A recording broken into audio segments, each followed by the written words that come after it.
Bien, muy buenas tardes. Mediodía en Constitución. Hoy día nos vestimos de gala. Hoy día tenemos música docta, no clásica. Hay que tener cuidado con los conceptos. El clasicismo es un movimiento cultural, artístico. Estamos en este momento con don Dante Beltrán. Dante Beltrán es un afamado músico de la zona, ¿no? Preséntate tú mismo, Dante, por favor. Gracias, Humberto. Buenas tardes. Sí, bueno, actualmente vivo en Curicó. Soy nacido y criado en Santiago, pero ya llevo mucho tiempo ya establecido en la zona. Ya, por lo menos establecimos un punto de encuentro. Ajá. Yo también. Ya me había contado. Sí, te había contado. Sí, lo va, dime. Bueno, y nada, o sea, llevo ya más de 20 años trabajando acá en la zona como concertista en guitarra clásica y laúd, también dirigiendo orquesta y en general en el ámbito de la música clásica docta, tal como dice usted, en la música docta, componiendo obras, en eso hemos estado postulando proyectos, de eso se ha tratado la trayectoria. Mira que bien, es un hombre, es un profesional, Dante completo, como ustedes lo pueden apreciar. De repente nosotros, los músicos, los artistas en general, sobre todo los que estamos en el ámbito del sonido, de la magia de la música, siempre hubo un momento que nos picó el bichito de yo quiero ser músico. ¿Cuándo fue ese momento, Dante? A ver, bueno, yo siempre lo digo cuando me lo preguntas. O sea, mi mamá fue fundamental, el entorno de la familia es fundamental. A mí mi mamá me compró un piano a los 2 años. Y era un órgano en realidad, estos órganos eléctricos, Bontempi. No sé si lo conoces. Sí, me imagino. Ya. Tuve ese órgano Bontempi y para mí era como un juego. O sea, yo tocaba, la veía a ella es evangélica, entonces me llevaba a la iglesia y allá se da mucho que los hermanos tocan mucha música, entonces yo crié como me crié en este ambiente de música, de mucha música. Tuve sus profesores, participaba en coros como niño, pero yo diría que de manera seria, ¿sí? ya cuando estaba en el colegio, cuando estaba en enseñanza media, ahí yo dije quiero estudiar música. Creo que hay una diferencia entre cuando uno empieza y lo ve como un juego, cuando es niño, y ya cuando eres adolescente. Yo me acuerdo que tenía como 15 años, que le dije a mi papá, ¿sabes qué? Me gusta la música docta, yo me quiero dedicar a esto. ¡Qué maravilla! La música docta es una maravilla porque toda la vida nosotros nos sentamos a escuchar este tipo de música docta que es de una amplitud ilimitada y realmente nuestro sistema neurológico se aquieta. ¿Dónde estudiaste? A ver, primero como profesor... ¿Cómo tu profesor de música en el colegio? ¿Qué importancia tuvo en tu decisión? Eso me interesa porque hay muchos músicos acá en Constitución y hay muchos profesores de música que marcan. Exacto, sí. Claro, o sea, yo creo que todos tenemos ese profesor en el colegio, ¿cierto? Que nos marcó. En el caso mío también fue así. Profesor Sergio Yarza, un saludo para él, que está escuchando este programa. Él fue profesor particular, sí. ¿Ya? Él no me hacía clase porque él le hacía otros cursos en el colegio. Sin embargo, a mí me lo recomendó mi profesora de básica, la profesora Zarela Cerega. Ella me dijo, estudia con Sergio Yarza, es el único en Curicó que te puede enseñar a tocar guitarra clásica, porque en esos tiempos, yo estoy hablando de la década del 90, había poco conocimiento de esto, no había internet, entonces uno era como por el boca a boca que llegaba al profesor. Entonces me lo recomendaron, empecé a estudiar con él y claro, él me llevó a la escuela moderna, él fue importante porque me llevó a presentaciones de música que hacían en el liceo, entonces yo representaba al liceo y también tocábamos juntos. Luego vino ya la universidad en donde yo entré a estudiar de manera formal y académica con Oscar Olsen, gran guitarrista de Chile, ya está jubilado, sí, él, pero fue en la Pontificia Universidad Católica donde terminé mis estudios. Ah, qué bien. ¿Estuviste con Guarelo por ahí en alguna oportunidad? Así es. Alejandro Guarelo fue mi profesor de análisis, ¿ya? Análisis de la composición. Análisis musical. ¿Ya? Ya. Tenía análisis, análisis con Alejandro Guarelo. Claro. Y él también estaba en las comisiones de evaluación de los exámenes de guitarra, ¿ya? Así que también lo veíamos. También tuve que dar una suerte de examen final en análisis, porque análisis es un ramo corta cabeza en música. Así como en ingeniería hasta cálculo, no sé, en otras carreras hay otro ramo. Análisis es un ramo muy complicado en música y lo daba Alejandro Guarelo. Entonces también tuve que dar un examen, tuve que analizar una sinfonía y me costó bastante eso, así que...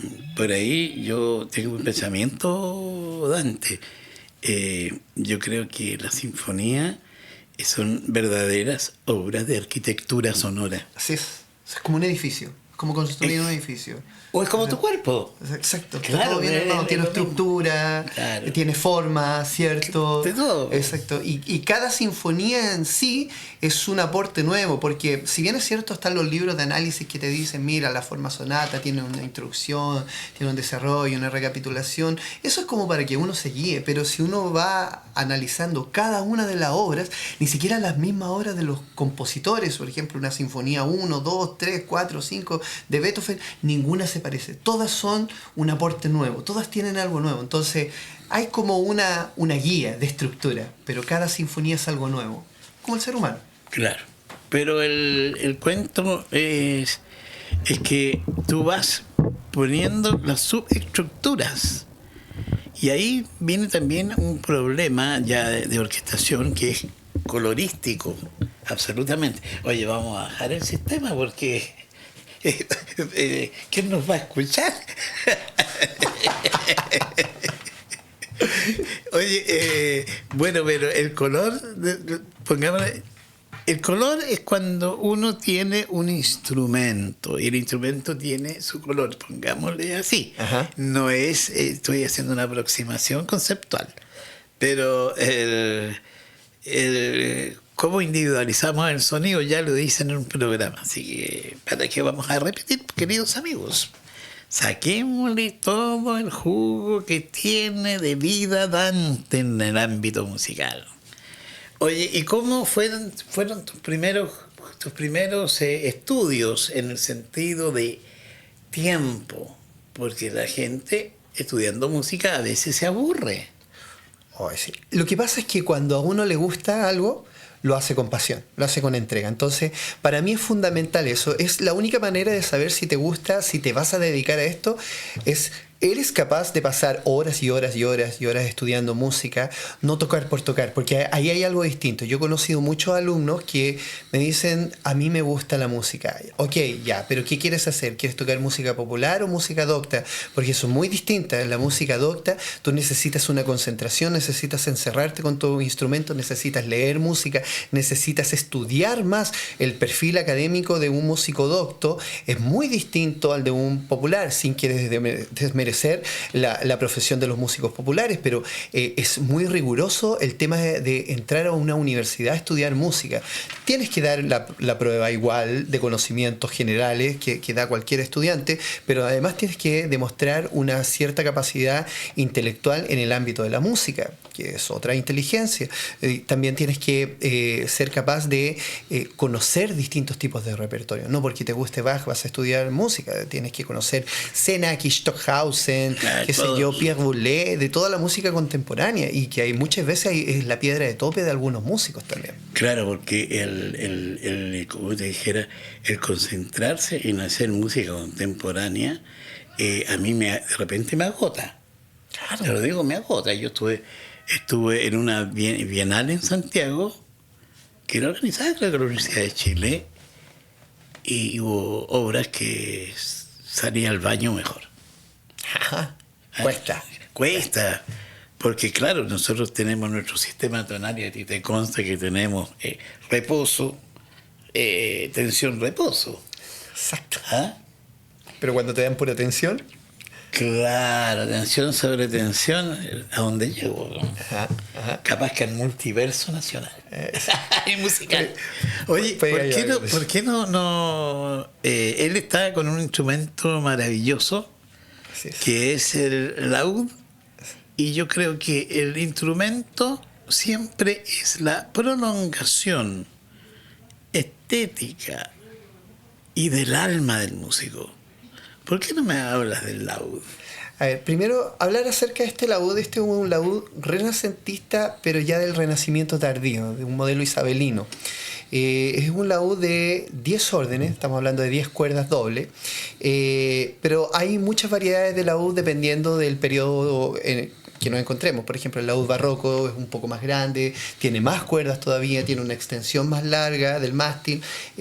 También tenemos laúdes que son netamente renacentistas, que son más chicos, ¿cierto? La caja armónica también es más pequeña, y tiene una evolución. Yo le contaba antes del programa de que se han encontrado en Mesopotamia 2000 años antes de Cristo laúdes muy chicos de 2 cuerdas, y claro, en 1950 el laúd volvió a nacer, gracias al aporte que hicieron Hopkinson Smith, ¿cierto? Jordi Savall, qué sé yo, Nicholas Harnoncourt, de utilizar instrumentos originales para tocar la música antigua. Me refiero a la música de Bach, Vivaldi, ¿cierto? Que todos la hemos escuchado como en instrumentos tradicionales, pero en realidad Claro. estos son los instrumentos que se utilizaban para tocar ese tipo de música. O sea, hay una vuelta a la verdad. Exacto. El punto de origen siempre te da una verdad, y que yo creo que la música a ti como te dijera, te condiciona a estar en contacto con algo fuera del ser humano, pero también interiormente. Nosotros generalmente los músicos, cuando nos ponemos a hablar y a filosofar de la música, yo siempre digo, a ver muchachos, hagamos una cosa, toquemos. ¿Qué nos puedes interpretar en este momento, Dante? Bueno, como estamos cercanos a Navidad, Por supuesto. ya elegí un repertorio de villancicos también para hacerlo menos para el público. Y lo primero que voy a tocar es un villancico que se llama Adeste Fideles. ¿Ya?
Pero muy bien.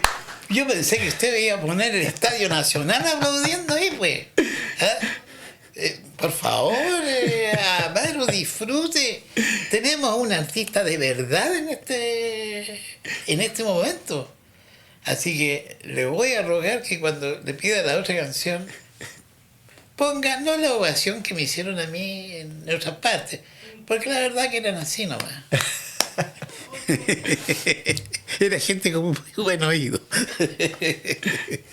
Oye, ¿cuántas horas estudias? A ver, yo preferiría hablar de cuando uno está en la universidad, porque claro, o sea, ahora uno ya con el training que tiene, de training musical, y con el trabajo, con la realidad, porque una cosa es como la música y lo otro es el mundo real donde tenemos que producir. Pero, a ver, en la universidad uno es 8 horas diarias el promedio, 8 horas diarias, o sea, te levantas y te acuestas tocando el instrumento prácticamente, ¿ya? Para llegar a un nivel competitivo, un nivel en que te puedes titular, ¿ya? Luego luego viene un descenso en esa exigencia porque tú entras a un mundo laboral, ¿cierto?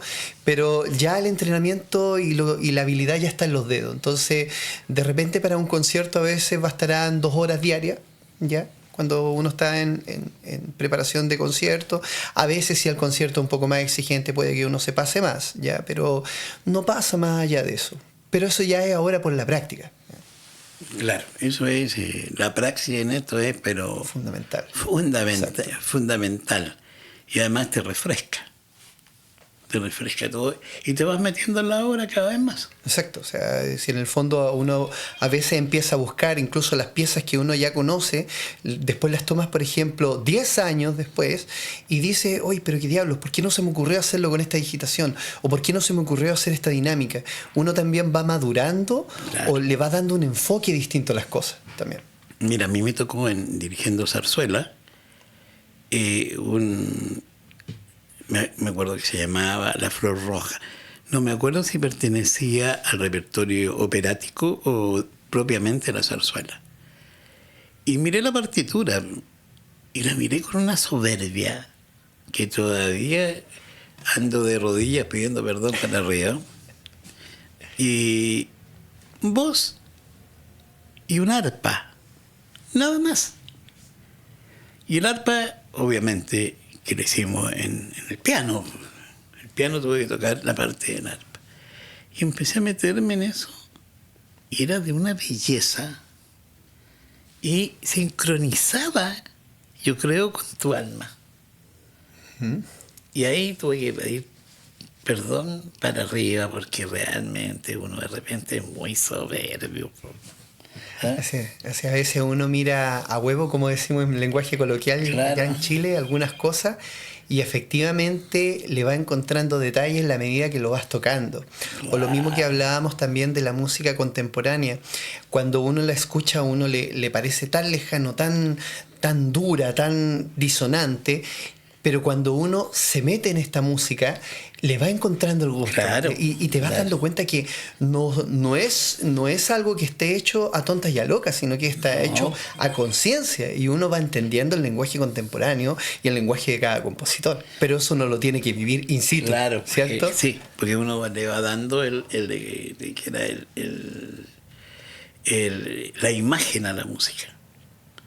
Y yo uso mucho música, uso el atonalismo generalmente para música de películas que uso. Claro. O sea, componiendo la banda sonora, no. Ajá. Lo otro es musicalizar nomás, para ponerle el disquito. Y no es así. ¿Qué más te podría yo preguntar? ¿Cómo tú le mandarías un mensaje a los jóvenes y niñas jóvenes y además a todo el público que cómo podrías tú invitarlos a que se dedicaran a este arte maravilloso que es la música? Por ahí hay no me acuerdo cómo se llama, pero el proyecto Mozart o Mozart ¿Te acuerdas que había uno? ¿Será el efecto Mozart? El efecto Mozart. Ya, sí, lo conozco. Me parecía bien. Sí. Porque esto también a ti a mí me produce, cuando tocaste, me produjo mucha tranquilidad. Claro, bueno, el repertorio y el laúd también tiene esa atmósfera. A ver, yo creo que primero hacer una diferencia entre las personas que no van a estudiar primero música, pero que les gusta la música, o las personas que no saben mucho acerca de música, recomendarles que lo haga porque tiene muchos beneficios haciendo la relación con el efecto Mozart. ¿Sí? Por algo se comercializó. Y es que desarrolla la concentración. Está comprobado de que las personas que escuchan música tienen que concentrarse mucho más que escuchando, que haciendo otra cosa. ¿Por qué? Porque la música tiene tonalidad, tiene estructura, desarrolla la imaginación, porque uno cuando está escuchando música también se va imaginando, aunque hay algunos músicos que dicen, no, pero es que eso no sirve porque tú te tienes que concentrar en escuchar los acordes, en que saber qué tonalidad es. Eso es una parte, pero las personas que no son músicos y logran desarrollar esta imaginación, incluso por ejemplo con las 4 estaciones de Vivaldi, que son tan pictóricas en el sentido de que te evocan a los pajaritos, te evocan la lluvia, te evocan la tormenta. Eso es muy bueno porque una de las mayores inteligencias, fíjese, que está demostrado que no es la capacidad matemática, es la capacidad de imaginar cosas. El mismo Einstein lo decía, ya, la persona que logra imaginar. Es eso, es el que logra imaginar algo, es el que está desarrollando o está demostrando una capacidad intelectual mucho más alta. Por eso, en el sentido de que las personas en general, el público en general, sería lo ideal que pudiera poner atención a escuchar música conscientemente, y ojalá que fuera este tipo de música para que pueda ir desarrollando esa concentración. Por otro lado están los músicos que ya quieren ser músicos académicos, que yo a ellos sí les aconsejaría, primero que no dejen de lado los estudios, porque me ha pasado ver muchos jóvenes, adolescentes que dicen, ¿para qué voy a estudiar matemática? ¿Para qué voy a estudiar biología? Si yo voy a ser músico. No. Entonces yo les digo, mira, cuando tú salgas de la universidad, tú vas a tener que dar una prueba especial de música y la prueba que dan todos. Y en música tú tienes que demostrar un perfil académico, intelectual alto también. ¿Ya? No solamente en la parte de música, porque te van a hacer leer, te va a tocar ramos de teología, te van a tocar ramos de matemática, te va a tocar de todo. Filosofía, exacto. En música, por ejemplo, está el contrapunto, en donde hay mucha matemática, está la armonía, en donde si no sabes calcular una tercera menor, una tercera mayor, una quinta aumentada, no vas a saber nada, y eso es pura matemática. Entonces, el consejo para estos jóvenes que sí quieren estudiar música, no dejen de lado los estudios, que le pongan todo su empeño en todas las asignaturas, y van a ver que después, el día de mañana, todo ese compendio que están adquiriendo ahora, porque ellos están en una etapa de adquirir conocimiento, todo ese conocimiento que están adquiriendo les va a servir el día del mañana.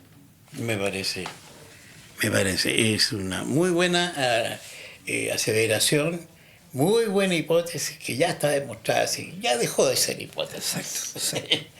Oye, pero fíjate que hay cosas en la música que parecen, porque siempre me han hablado a mí, mire, la música es pura matemática y resulta que, claro, porque los compases es pura matemática. Yo te diría que los compases son como aritmética. Exacto. Pero claro, me dijo, si está en 3/4, pues está en 4/4, en 2/2.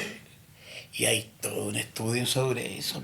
O sea, digamos, de repente son fórmulas. Bueno, a mí me tocó una vez enseñarle a un grupo de ingenieros música. Me contrataron en la Facultad de Ingeniería de allá de la Universidad de Talca. Y claro, tenía que enseñarle, lógicamente, toda esta parte teórica.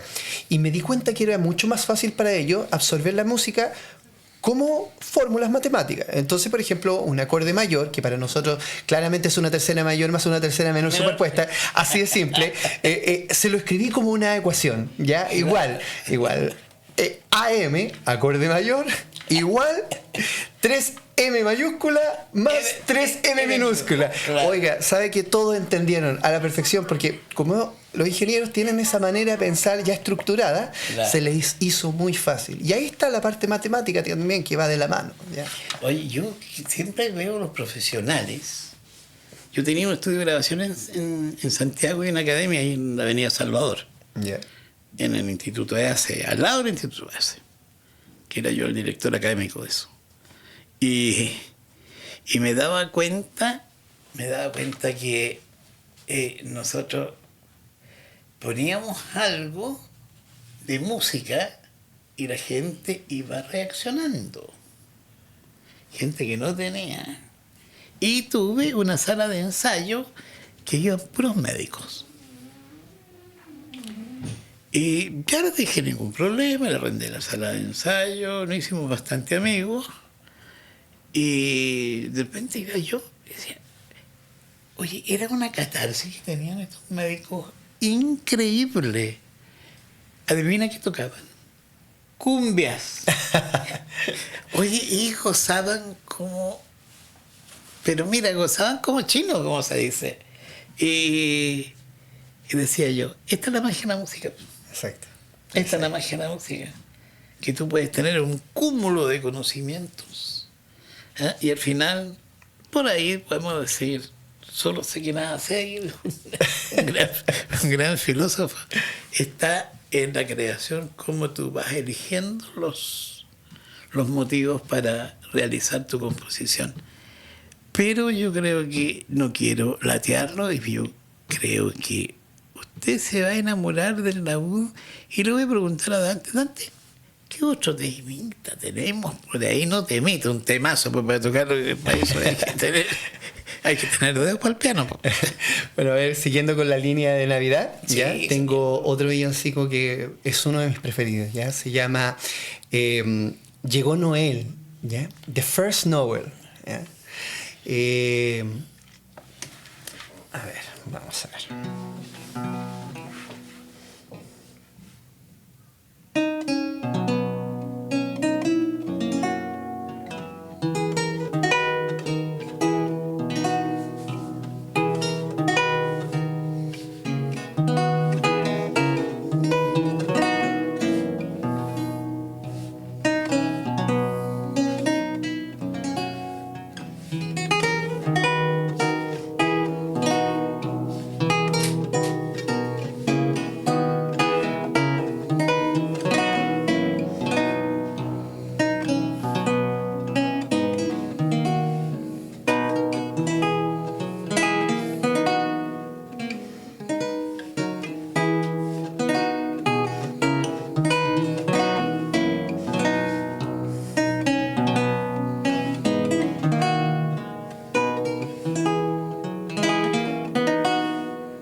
Precioso, precioso.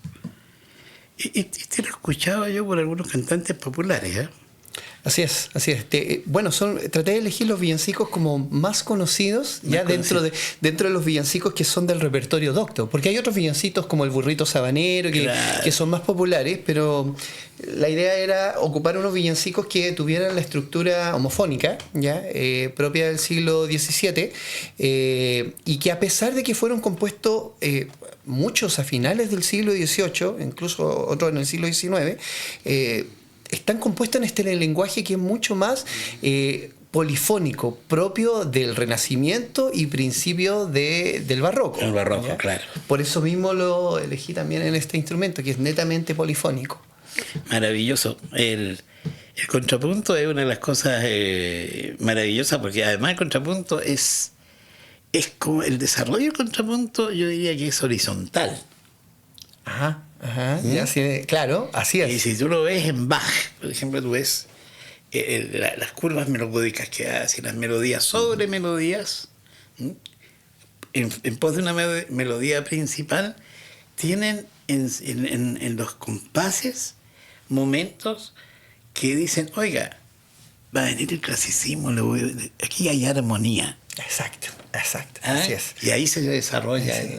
De hecho, la gente, a mí me pasa mucho que cuando le presento a Bach, por ejemplo, a gente que no está acostumbrada, ellos escuchan acordes y como que una melodía como que se sale del acorde. Entonces yo les decía, no, les digo lo mismo que usted dice, esto está ocurriendo hacia el lado, ¿ya? Son distintas voces que van hacia el lado, pero se juntan lógicamente en un acorde, ya tienen que calzar, lo mismo que en el Renacimiento. El tema es que como actualmente muchas personas están acostumbradas a escuchar una melodía con acompañamiento de guitarra, piensan que siempre ha sido así, que siempre ha sido como solo una melodía y lo otro es un acompañamiento. No, aquí en esta música que es contrapuntística, cada una de las voces es independiente, pero ahí está la parte matemática, que todo tiene que calzar y tiene que calzar matemáticamente. Yo le llamo ahí esa parte arquitectónica. Exacto. Porque todo tiene que calzar. Cada piedra tiene que calzar para hacer el muro. Exacto, y es lo complicado. Es lo complicado. Ahí está la magia. La magia, y yo diría también la creatividad, el desarrollo de la creatividad. Yo creo que es muy importante porque tú puedes ir a muchos tópicos del conocimiento y y de repente te encuentras que estás en otra cosa, estás poniendo más allá del arcoíris, poco menos el análisis que estás haciendo de algo. Ajá. Fíjese que yo recuerdo que yo tenía compañero a Fernando Rosas Hijo, ¿ya? Y siempre hablábamos de lo mismo acerca del contrapunto. Decíamos, los dos llegábamos al mismo acuerdo, que el contrapunto es como un ajedrez. Porque el ajedrez tiene un montón de reglas y tú puedes mover las piezas como tú quieras, pero hay ciertas maneras de cómo mover esas piezas para poder encajar y poder capturar al rey, ¿cierto? En el contrapunto pasa lo mismo, tú puedes poner las voces donde sea, pero para que suene armonioso, ojo, que ahí es complicado, porque de repente esta voz de abajo te está chocando con donde tú te quieres ir, no te puedes ir para allá, te tienes que ir para abajo. Entonces uno dice, entonces no estás libre. No, y ahí está la magia, porque como con tantas reglas, Bach, por ejemplo, fue capaz de hacer una fuga a 6 voces. Claro. O sea, porque eso uno que es músico lo logra dimensionar, o sea, si ya el contrapunto a 2 voces te demanda mucho estudio, a 3 voces ya, lógicamente, ya van quedando muchos repitiendo. Yo me acuerdo que habían compañeros que ya no eran capaces de desarrollar un motete a 3 voces porque requiere cierta complejidad y además que lo tienes que hacer ahí mismo en una prueba de 1 hora. Entonces, y uno dice, ¿cómo Bach improvisaba a 4 voces una fuga? Claro. ¿Cómo compuso un motete a 6 voces? Este tipo tenía un dominio de esa rama tremendo. Y además una capacidad auditiva de escucharlo internamente. Ajá. Si ahí es donde está el cuento. Exacto. Después ahí está el ingenio también compositivo. Sí. O sea, yo creo que todas las personas que hemos pasado por el proceso compositivo, que hemos compuesto algo, sabemos de que uno puede tener mucha libertad, pero te vas dando cuenta que hay ciertas reglas, aunque en la música contemporánea uno puede pensar de que no hay reglas, pero sí también está sujeto a la forma principalmente. Claro. O sea, yo creo que todos los compositores que estamos, nos enfrentamos a una obra, o por ejemplo cuando estamos en un concurso de composición, también te llega una restricción de la orquesta, de la cantidad de minutos, porque no puede ser todo libre. Claro. Ese es un problema. Es un problema maravilloso porque uno está metiendo en su cabeza, le está llegando a su cabeza, le está llegando una serie de sonidos que tú lo estás armando en pos de una obra, de una unidad, que es la obra. Y en esa unidad que tú te vas moviendo, es realmente, yo te diría, yo creo que hacer la obra es como un parto. O sea, llegamos, yo creo que por ahí va, porque es doloroso, pero cuando ya tú tienes la obra, ajá, esta obra creo que ya no te pertenece, pertenece a la humanidad. A la humanidad. Bueno, de hecho, por algo la Sinfonía 9 de Beethoven tardó 10 años en gestarse. Claro, pero ahora hicieron la 10ª, pero no me la ponga a mar. En una reunión que tuve yo sobre el arte y la sociología, me pusieron la 10ª sinfonía. Como reconstruida. Claro, o sea, lo hizo el logaritmo, pues, la inteligencia artificial. Y me ponen eso. Me dice, ¿qué opina, maestro? Podría ser de Beethoven, pero adolece de algo. No tiene alma. Bueno, puede ser porque la inteligencia artificial lo que hace es tomar los giros típicos musicales de Beethoven y lo mete, pero no es algo nuevo, no es capaz de hacer algo nuevo. Yo también he escuchado muchas reconstrucciones, por ejemplo, también, incluso antes que saliera el tema de la IA, por ejemplo, escuché reconstruida la Pasión según San Marcos, ¿ya? De Bach, y fue, no por cualquier músico, estamos hablando de Tom Copman, ¿ya? O sea, un gran clavecinista, y muy buena. Pero ahí también uno dice, claro, no está lo nuevo, porque en el fondo cuando tú reconstruyes algo, tratas de ser lo más fidedigno a los giros melódicos, a los acordes, al, qué sé yo, a cómo trataba la orquestación el compositor X, claro. ¿Cierto? Entonces, en el fondo te apegas a lo que ya escuchaste. Pero claro, nunca va a estar lo nuevo que agrega el compositor en cada una de sus obras. El ser humano. Exacto. Y para mí el compositor es el ser humano que le da el tinte de vida a la obra. Yo creo que nuestros auditores ya me están pidiendo a través del teléfono, me están pidiendo otra, dicen. Dante, por favor, escucha la masa. Ya, a ver. Voy a interpretar otro villancico que se llama Hark the Herald Angels Sing. Algo así como oíd a los ángeles heraldos cantar. ¿Ya? Concéntrese.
Bravo. Muy lindo, muy significativo la atmósfera, para crear esta atmósfera en la Navidad, donde todos somos buenos, pues Dante. ¿Se ha fijado? Sí, venía pensando lo mismo. ¿Qué tiempo aquellos donde uno iba a la iglesia? Yo recuerdo haber pasado muchas Navidades en la iglesia. Las 12 de la noche lo pasábamos con mi familia en la iglesia, yo lo contaba, muy evangélica mi familia, entonces era de esa manera. Pero muy bonito. Para mí la Navidad yo creo que es la fiesta más importante. Y mis amigos, que son muy de farra, algunos me dicen, no, el 18 de septiembre es lo más importante. Yo creo que cada uno lo vive distinto. ¿Ya? Claro sí. Para mí el tema de la Navidad es muy significativo por toda la carga que tiene para la humanidad. ¿Ya?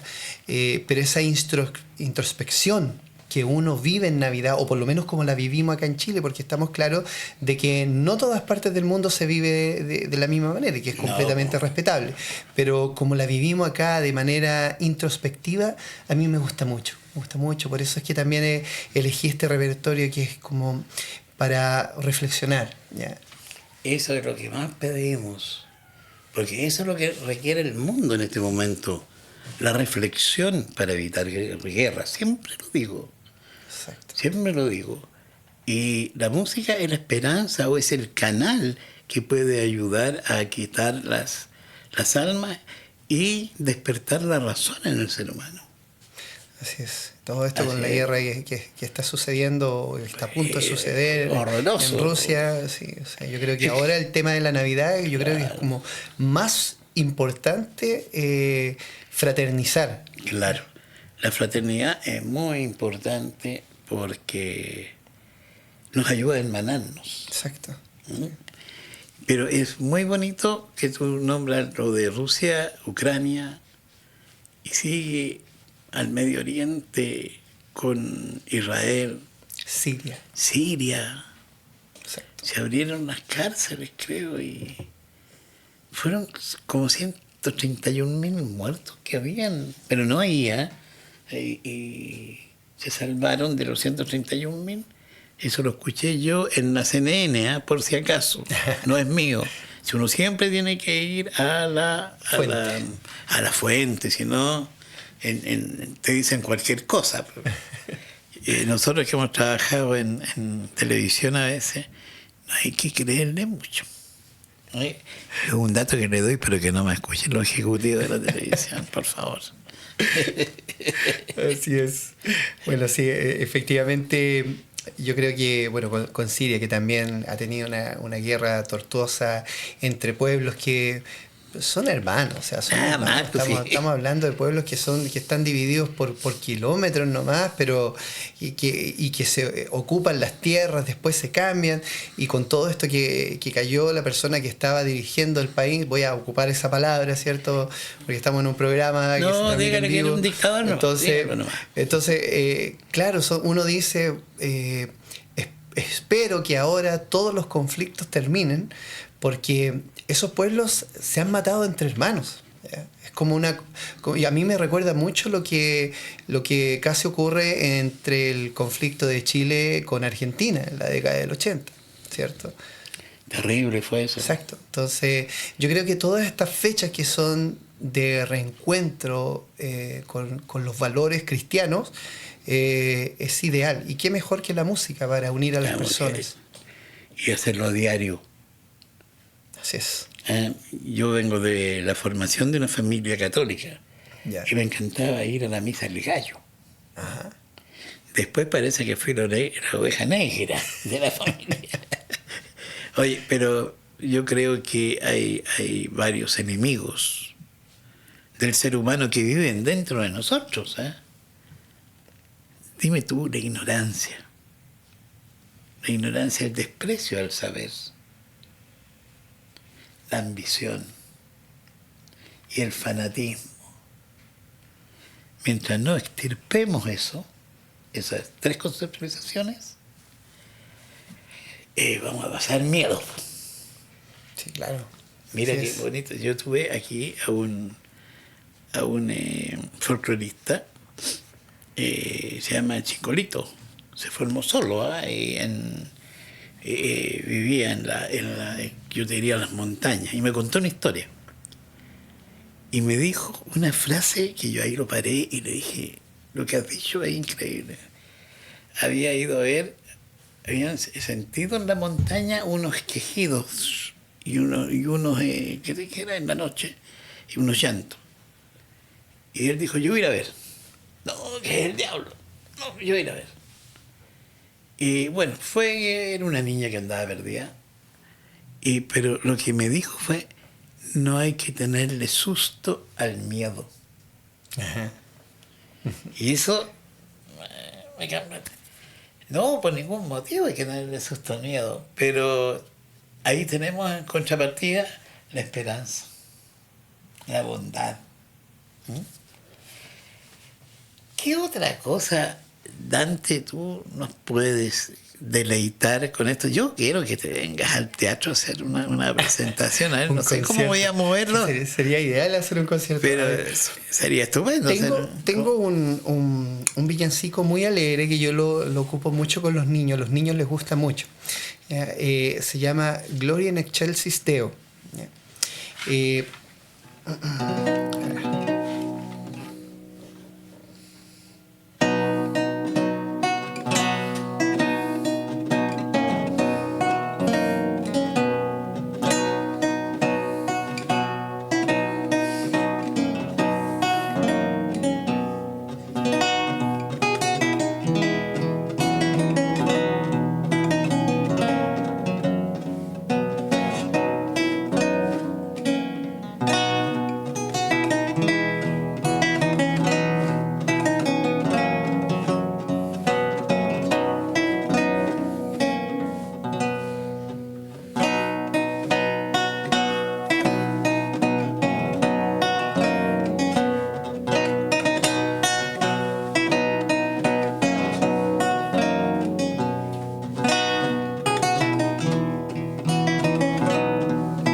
Muy lindo, muy lindo, muy lindo. Toca muy bien, ¿eh? Amaro. No, tiene que poner música de estadio, de mega evento.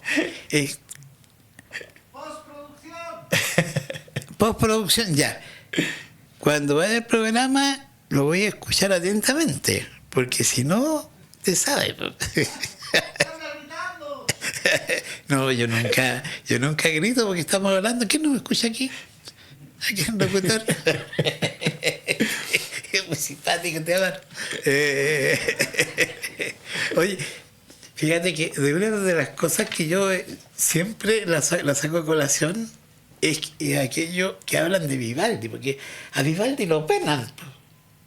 ¿Cómo? Lo pelan a Vivaldi. ¿Y por qué lo pelan? Porque te digo, mira lo que dicen. Algunos musicólogos, pseudo musicólogos, dicen que Antonio Vivaldi, compuso solamente una obra con 1800 variaciones.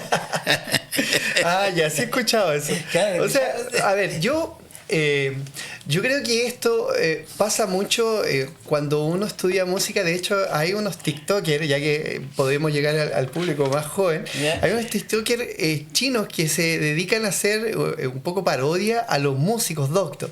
Entonces, es un poco parecido a lo que voy a decir, porque estos chinos cuando hacen la parodia dicen primer año de escuchar música clásica y sale un chino escuchando Bach, Vivaldi y todo lo encuentra lindo, pero ya en el 10º año ya no quiere escuchar ni Bach y Vivaldi, él escucha la última obra de Stockhausen, de Pierre Boulez, él ya tiene un cerebro tan grande que toda la otra música parece inferior, ¿ya? La misma música que a todos nos encantó cuando comenzamos a escuchar música clásica. Y yo creo que pasa lo mismo con mucha gente que después de haber escuchado tanta música tan elaborada, música docta tan elaborada, ven a Vivaldi como algo muy livianito. Pero no es tan así. Fíjese que yo últimamente escuché un concierto para violín muy lindo, y un concierto muy famoso, pero no lo había escuchado hace mucho tiempo.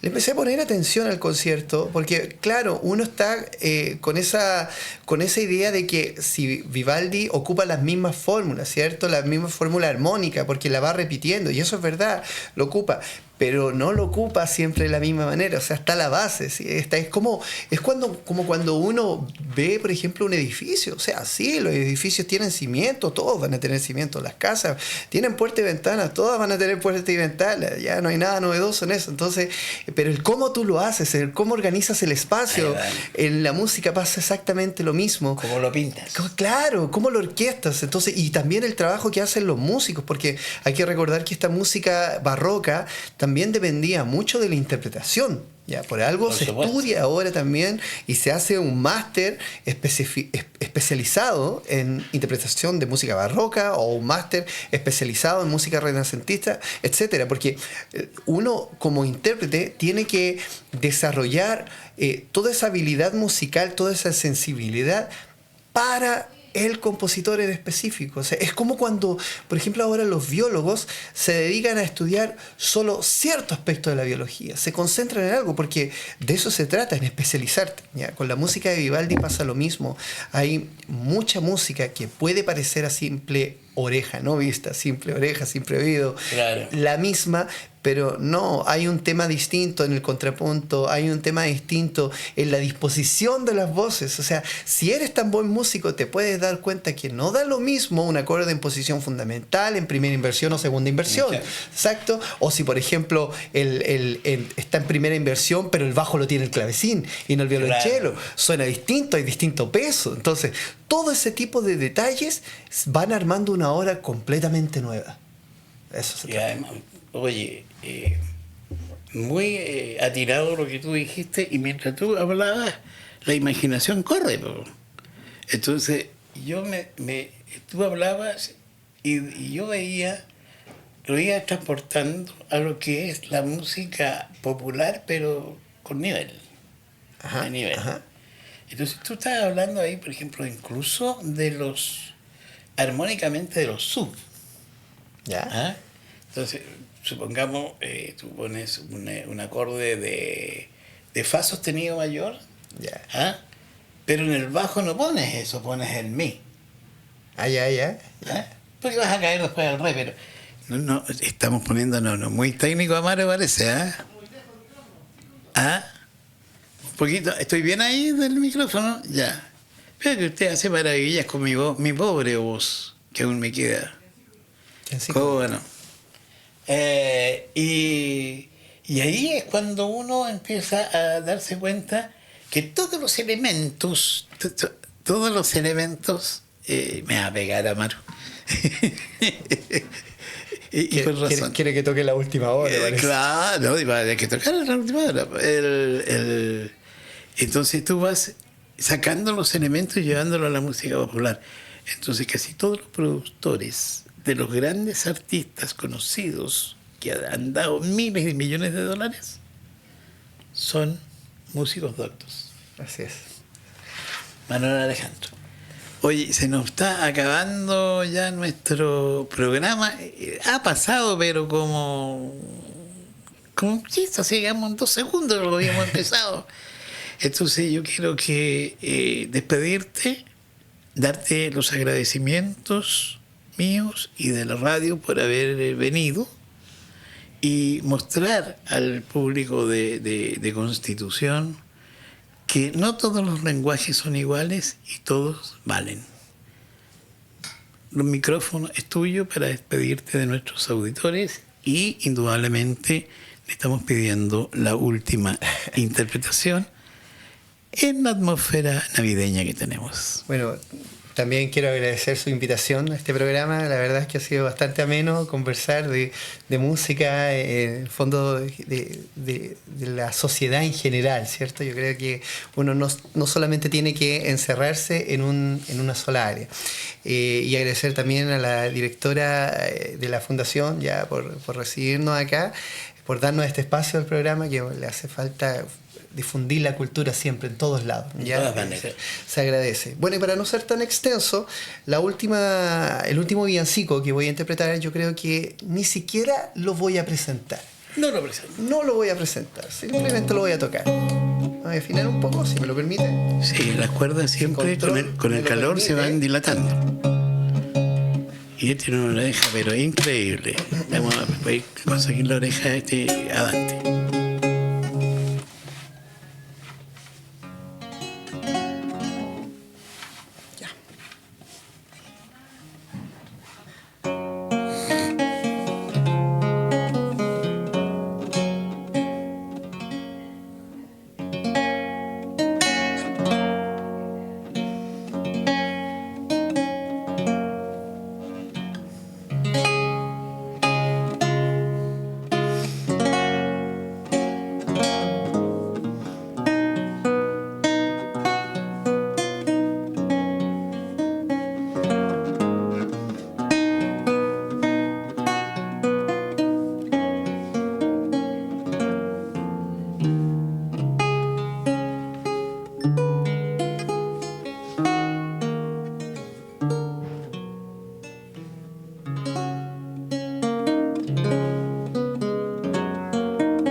Bravo, bravo, bravo.